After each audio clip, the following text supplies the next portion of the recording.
So today in the Tuesday group, we are starting a series of meditations based on the spiritual laws. I've really been looking forward to this because for me, the spiritual laws brings together every aspect, every modality, every topic, every branch of being spiritual into one integrated space that then expands your understanding of every branch, every topic, every issue, every possibility of being spiritual.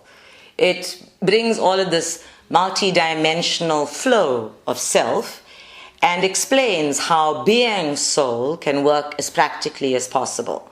Up to now in the Tuesday group, we have focused in on working with self, chakra by chakra. We've done healing. We've talked about the different shadow and light attributes of self. So we have undertaken a journey that has brought us all the way through the human chakras, through the heart center or the mediating chakra, into the center of truth. And here from the throat chakra, where we are working our way up the chakras of divinity, we are now stopping to take a good look at the spiritual laws. At this place, I feel as if we are flowing like the river Yamuna in India, and we are flowing outward into different detours so that we can flow upward into the third eye and work through the knot of Shiv. Perhaps the most interesting reason for stopping here in the throat chakra with the spiritual laws is because in the Tuesday group, everybody has said, we want to understand our relationship with spirit. And we've had several meditations in which we've talked about this relationship with spirit. And in one of our last reviews, I specifically talked about the universal intelligence, or what we like to briefly, succinctly, call God. Understanding the universal intelligence, working with the universal intelligence, coming to a space where you can happily and quite comfortably conclude that the universal intelligence isn't actually a being or a thing or identifiable as being in one location or out of reach, is what the spiritual laws is all about. The spiritual laws are in fact demonstrated in the universe by all creation. It is the universal intelligence at work. So the spiritual laws give us an understanding that the universal intelligence is multidimensional, works in a variety of ways, does all of these amazing, miraculous things, and simultaneously makes it completely, easily, comfortably, practically workable in our daily lives. The spiritual laws form the foundation of all life, of all mindfulness programs, of all meditation. And in the interest of making sure that we are all, in fact, literally, let me say that again, literally on the same page and not dashing off into different versions of the spiritual laws, I have decided, and I have informed you all, that we will be working with Dan Millman as the basic foundation of all discussions. Almost every New Age writer in the West has written about the spiritual laws, and everybody has their own interpretation, their own understanding, their own name for it even. So Deepak Chopra's 7 laws of the 7 spiritual laws of success, the 7 spiritual laws of parenting. I mean, he went a little overboard and took those 7 spiritual laws and made them practical for various aspects of our lives. Everybody knows those. Everybody knows, what's her name? Diana Cooper's little laws of spirit. Everybody has read these books. They're all over there somewhere, and you can read a variety of them, and you can work for yourself in your personal space on whichever author's explanation or version works best for you. I have no issues with that whatsoever. But in this series of meditations, I am going to be using Dan Millman as the foundation piece of literature, so that I confuse you just a little and give you some challenge to unravel. but also so that you have a place to go back to and read about it for yourself. It is also a way for all of the soul coaching students and mindfulness students to integrate the information about the numerology and the spiritual laws that they have found in Dan Millman associated with your own date of birth into your meditation practice. So we like to keep things connected. Whatever your numbers, in terms of the Dan Millman numerology system, they have a set of spiritual laws aligned with that. This series of meditations will connect you to that. It's about keeping things as connected as possible, not going off on new tangents, unless they're really fun and interesting. Yes. Okay, so why do we need to know about the spiritual laws? And how are the spiritual laws different from all other laws? If you have been reading Dan Millman, then he has informed you that the spiritual laws are in fact demonstrated by all creation. That if you know enough about something and you work with it, then you are more than likely to become aligned with all creation as it works with these higher laws, the laws of physics, the laws of nature, the laws of spirit. All light has demonstrated through lots and lots of observation and experiment that they work in harmony in this particular way. And Dan Millman is one of the nicest systems of taking that observation of how energy works and putting it into a system or a nice catalog of laws. In fact, I've brought his book To Meditation with me because I'm quite intrigued by his list of laws. So he talks about a whole range of laws, and on page 319, he refers to the spiritual laws as the laws that change lives. And it changes your life just because you start living by them. And when you start living by them, you're aligning yourself with the way all creation works. And in doing so, you're acknowledging that you too are part of all creation, that you too are first and foremost energy. So exactly like a leaf falls from a tree in perfect timing, without trying to hang on to the tree because it's afraid to fall, without trying to hang on to the tree because it doesn't know where it's going to land, without trying to hang on to the tree because it doesn't know what's going to happen to it next after it has fallen, exactly as a leaf does that in its own intelligence and in its own divine timing, we as spirit, as energy, can live the same way.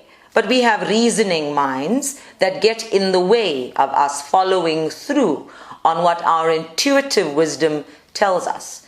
And the spiritual laws bridge the gap between living intuitively and living physically or practically in the world, and give us a way of making living intuitively as practical as possible, so we can feel safer, we can feel like we are on more stable ground. One of the first laws that he talks about is the law of flexibility.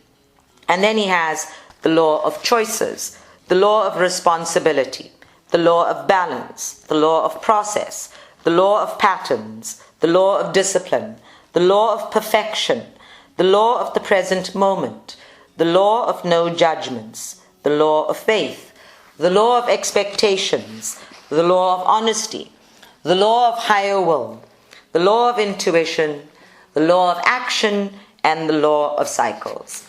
Now, just as I read through that list, those of you who have attended meditation regularly, those of you who have paid attention to your soul coaching sessions, those of you who have attended the Thursday meditations will be sitting there thinking, we've talked about all that.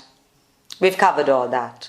Every one of these laws has been covered in a series of meditations, not specifically as a spiritual law, but as a way of living, as a way of being soul. Now we're going to relook them all as a spiritual law so that you know that somewhere in the universe it makes sense not just to you as a human doing, but that it makes sense to all of this divine intelligence that is at work in the heavens, in the stars, in the cosmos, in the galaxy, in every solar system known to man.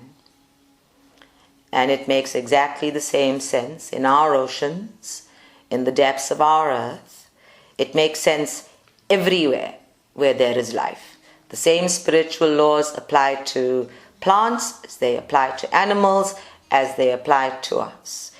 The spiritual laws cannot, under any circumstances, be changed by anything. They are not fixed, but they cannot be changed by human reasoning.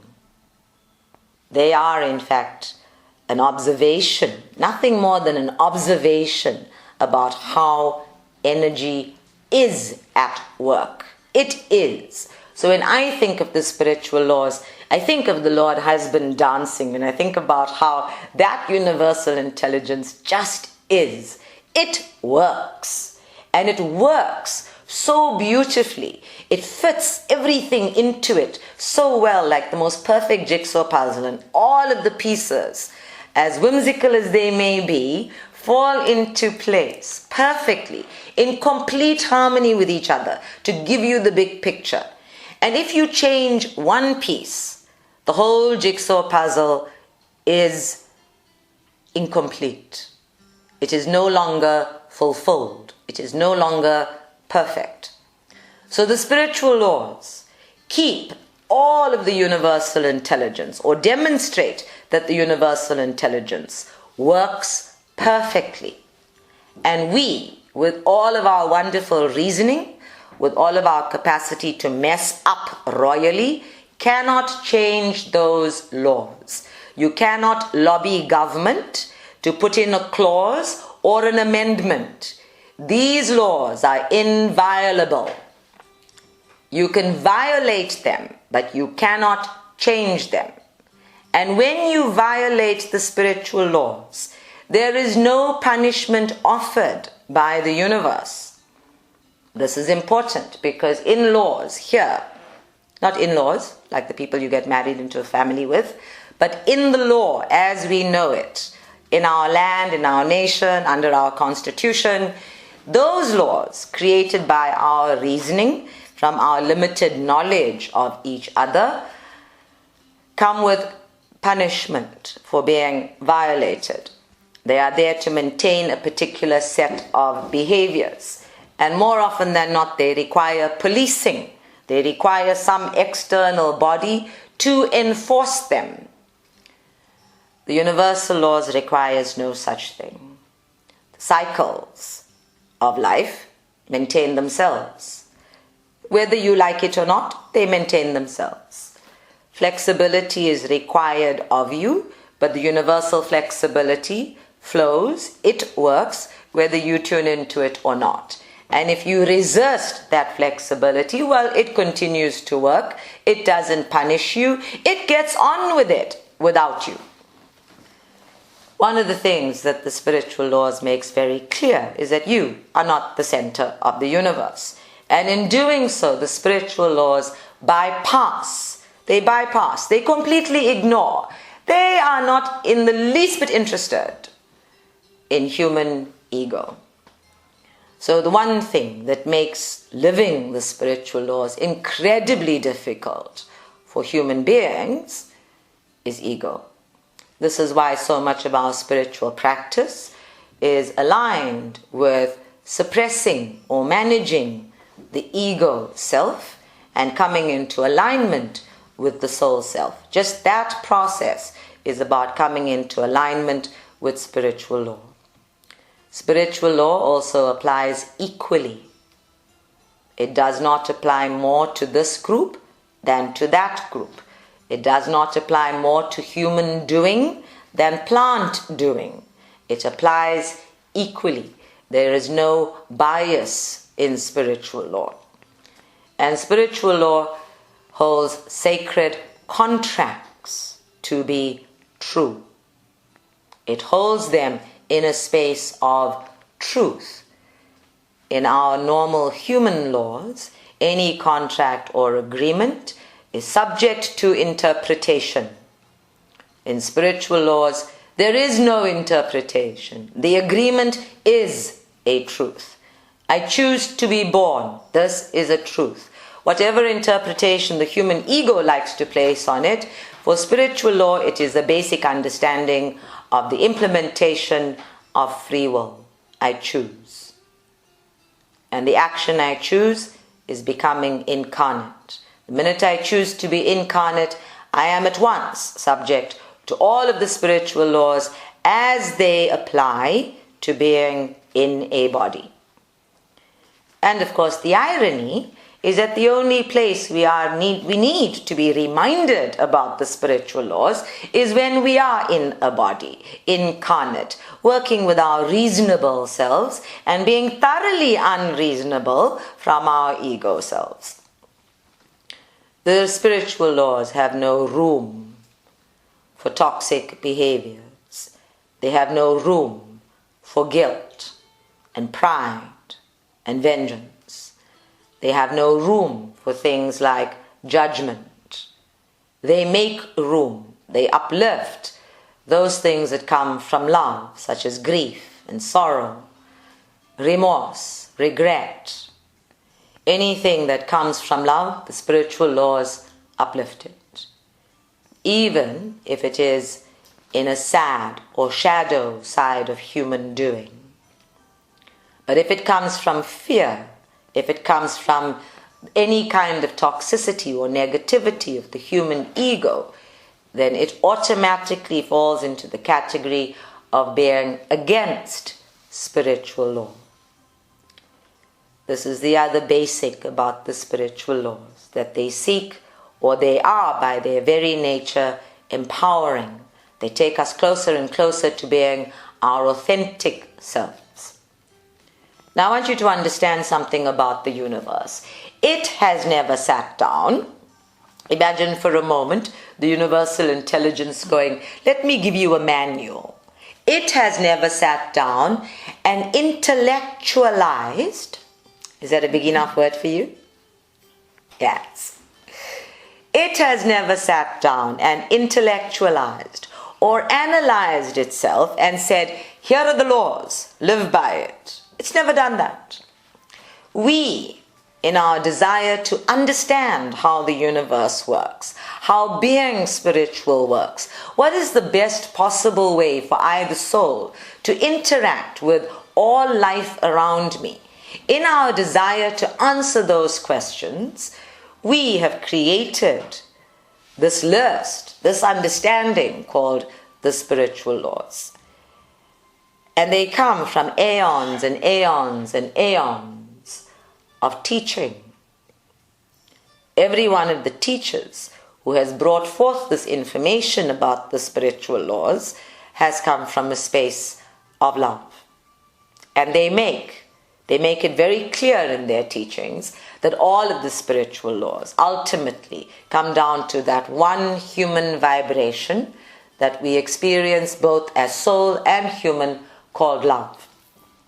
And of course, in the midst of all of this, I have been reliably informed that all of the spiritual laws are present in what we call Vedic teachings, the earliest teachings way back in the Aryan tradition, in the Ayurvedic tradition of Hinduism, as it would have been spouted by Brahma and produced in the mind or consciousness of Brahma by Shiv himself. So there are wonderful mythologies around this. The Greeks have their mythology, the Celtics have their mythology, the Mayans have their mythology about how spiritual laws came to be written for human usage. And there are stories handed down generation after generation after generation from practical living with nature about how we can live in harmony with nature. So they haven't suddenly popped up in the universe as a new age deal. They've only popped up as a new age deal in your bookshop. They were there long before. They have been there forever and ever. Amen. when this world as we know it goes into a complete self-destruct and a new world emerges from it, whatever that planet is called that supports life, it too will be subject to what we call the higher laws or the spiritual laws. Gibran, in his poetry, especially in the Prophet, has been talking about the spiritual laws. If you will remember, we talked about work, and we talked about freedom, and we talked about your children not being your children, that they are life's longing for itself. These are all the spiritual laws brought forth in a different perspective. So everything we are going to talk about in this series of meditations is familiar. You've heard it all before, you've worked with it personally. It's not new. Do not for 1 minute put it in a different folder and think it's a new set of information that you must now grapple with. It is not new. It is completely familiar. We've talked about all this over and over and over again.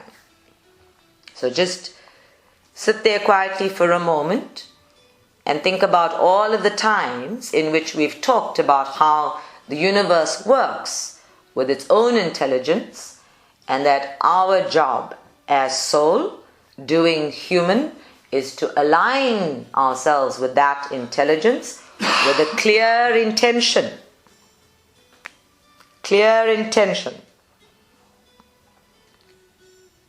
That we then maintain a focus on and follow through on, that we act on, that we monitor and maintain in order to live with peace of mind, to manifest a particular quality of life, to interact with the universe in a particular way. This is the spiritual law at work. So there is nothing new going on. And if anybody's brain is jumping up and down about, oh my word, this sounds difficult, or oh my word, this is confusing, and oh my God, there are so many chapters in Dan Millman for me to read and to get through, take a deep breath in, calm down. You've heard it all before. You have heard it all before. And nobody can possibly reach the grand old age of 25 or 29 or 55 without having experienced the spiritual laws at work around you. Everywhere around you, you see them at work. Perhaps what will be new about this is opening your consciousness to observing the spiritual laws, particularly in nature around you.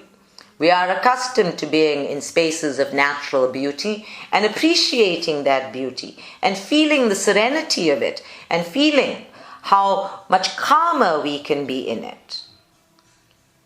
And then the next level of that is to say, why? Is it just the absence of traffic? Is it just the absence of other noisy human beings?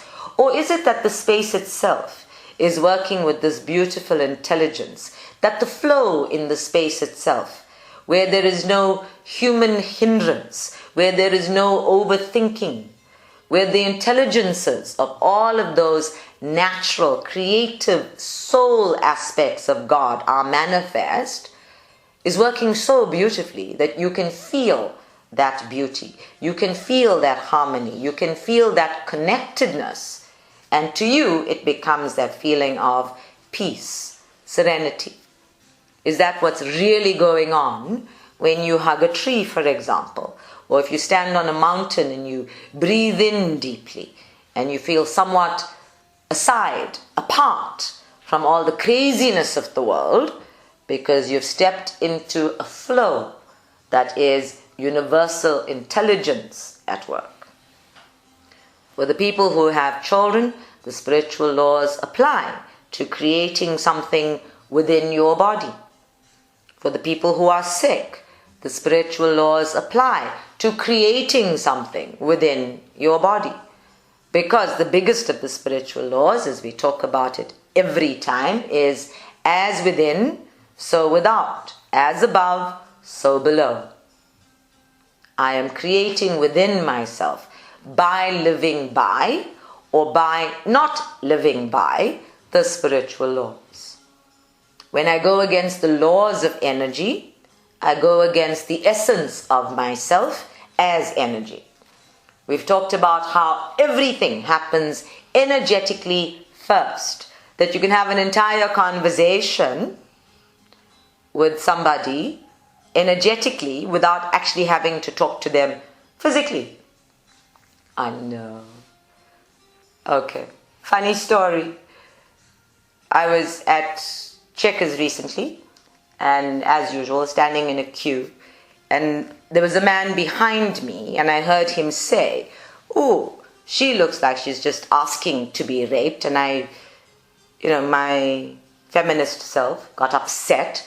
But first I looked at where he was looking, and there was a young woman standing there in a very sheer top, and I didn't think she looked like she was asking to be raped just by what she was wearing. So I turned around and I said to him, "You're just asking to be clapped."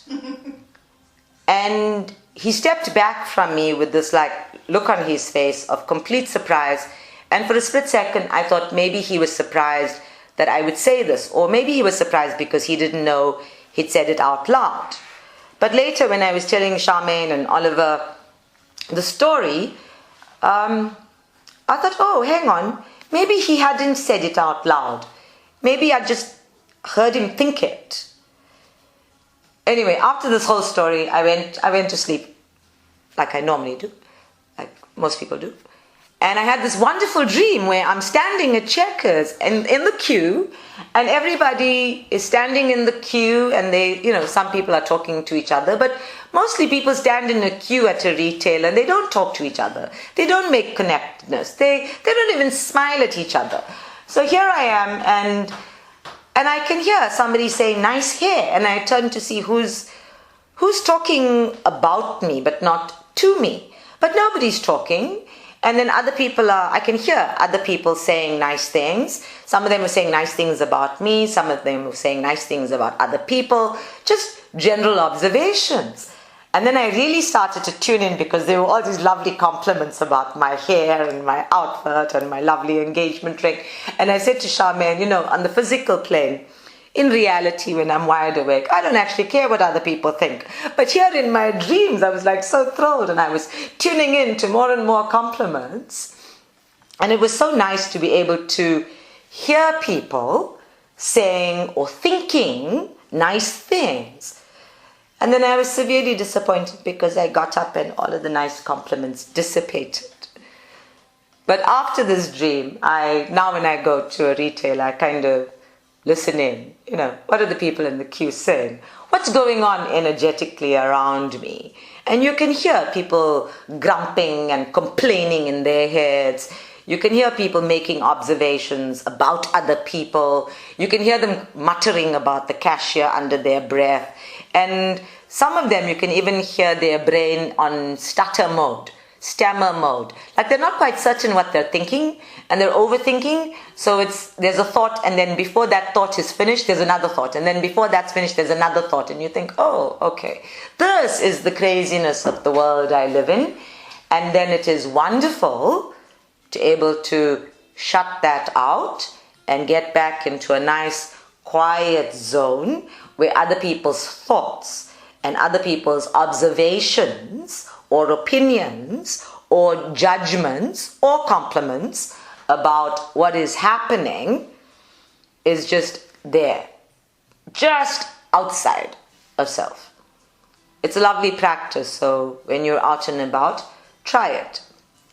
Energetically, all of that is always available. And it's really great fun, for me anyway, to answer somebody energetically.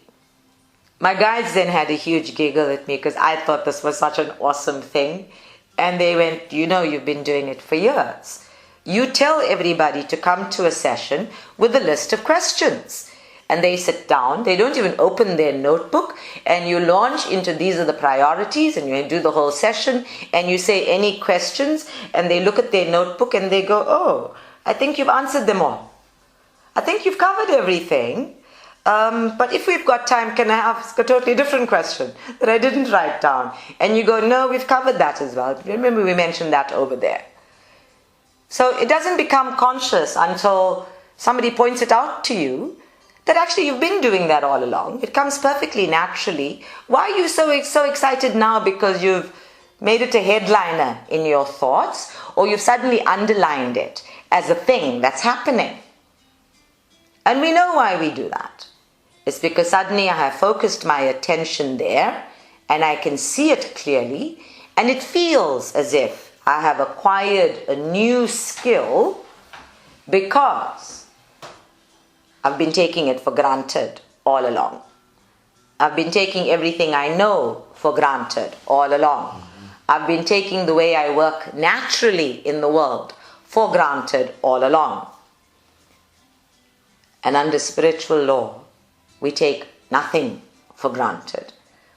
Under spiritual law, we recognize that every moment, the law of present moment, is that every moment is a miraculous coherence, a miraculous meeting of everything that needs to be present, needs to happen, synchronization, moment by moment. And that is a blissful life. That is a blissful life, to just know that in this moment, everything is perfect. Not just it is what it is, so I better suck it up and accept it as it is, but that it is perfect. That the spiritual laws, as they apply to every ounce of energy everywhere in the universe, applies here, in this moment, whatever judgment I make about it. And it is perfect. And the moment I accept that it is perfect as it is, I can take the next step to living it as being for me. That when the universe is working perfectly, it is always, without exception, for me. You've heard me say all of this before. And I am not averse to saying it again.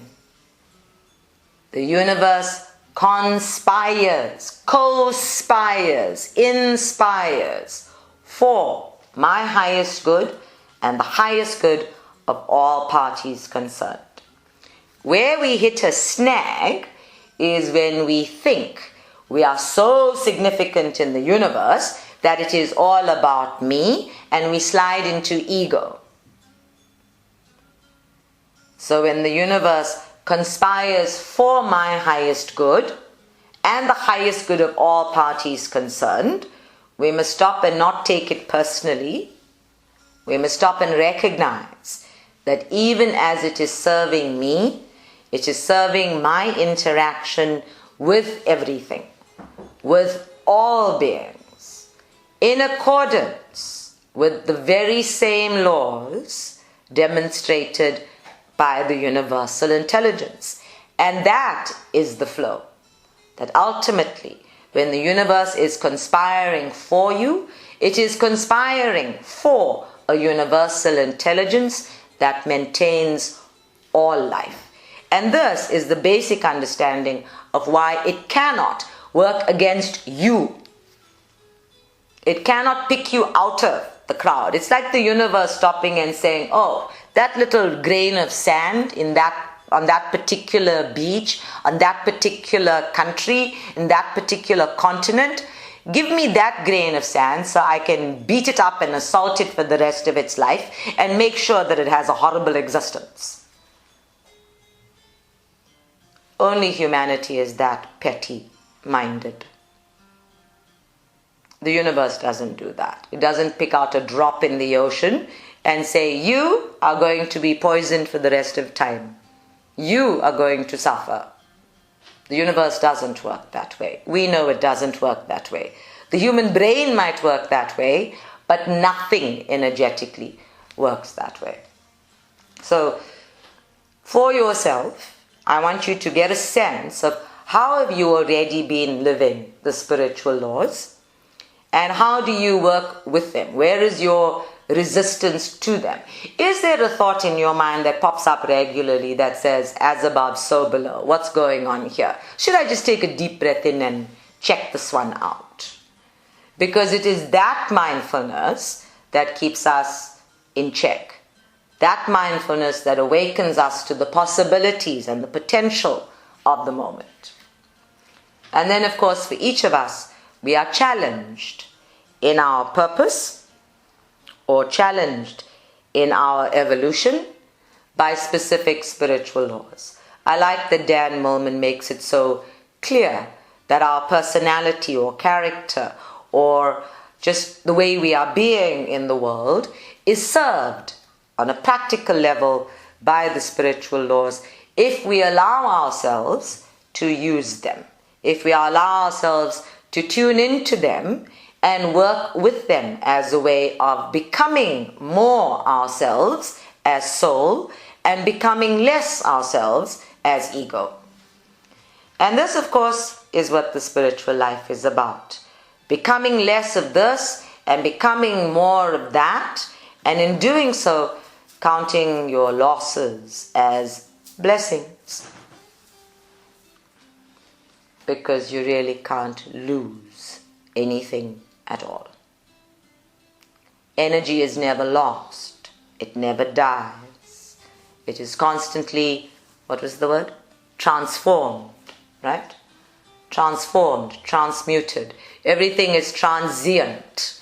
So many transes in the spiritual world. But my personal favorite today I found on Facebook, so if it's on Facebook it must be true.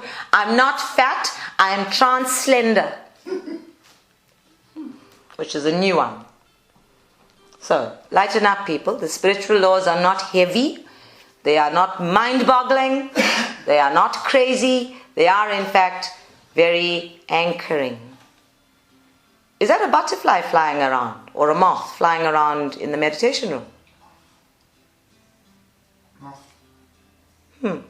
Okay.